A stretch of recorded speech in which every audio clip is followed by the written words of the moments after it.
Welcome to my channel.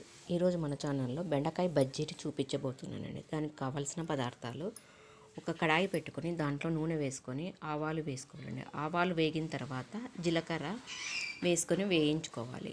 అలా జీలకర్ర ఆవాలు వేగిన తర్వాత పచ్చిమిరపకాయలు వేసుకోవాలి. పచ్చిమిరపకాయలు కూడా కొంచెం వేగిన తర్వాత పచ్చి టమోటాలు వేసుకోవాలనండి.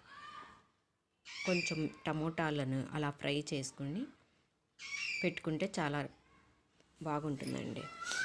అలా వేగుతూ ఉన్నప్పుడే మనము ఉల్లిపాయలని కూడా వేసేసుకోవాలండి. కొంచెం పెద్దగా కట్ చేసుకోవాలండి ఉల్లిపాయ ముక్కల్ని.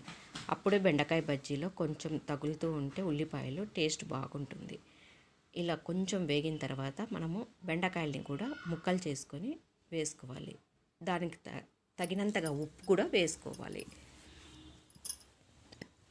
ఈ వీడియోను చూస్తూ పసుపు వేసుకోండి. లైక్ చేసి షేర్ చేసి సబ్స్క్రైబ్ చేసుకోండి. ఇప్పుడు మనము బెండకాయల్ని వేసుకోవాలి.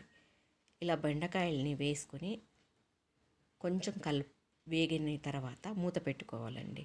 అలా మగ్గనిచ్చుకున్న తర్వాతనే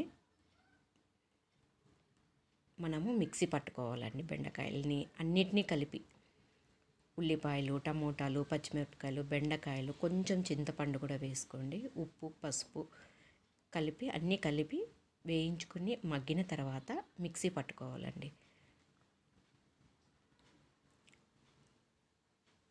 ఇలా మగ్గిన తర్వాత మిక్సీ పట్టుకున్న వాటికి పోపు పెట్టుకోవాలండి.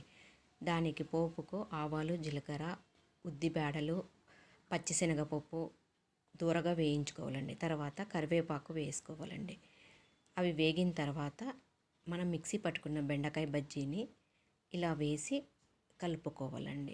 కొంచెం పోపులో మగ్గనిచ్చినామంటే బెండకాయ బజ్జీ చాలా బాగుంటుందండి. అన్నం లేక కానీ, చపాతీ లేక కానీ, రాగి సంగటి లేక కానీ చాలా బాగుంటుందండి. మీరు చేసుకోండి. థ్యాంక్స్ అండి ఈ వీడియోని చూసినందుకు.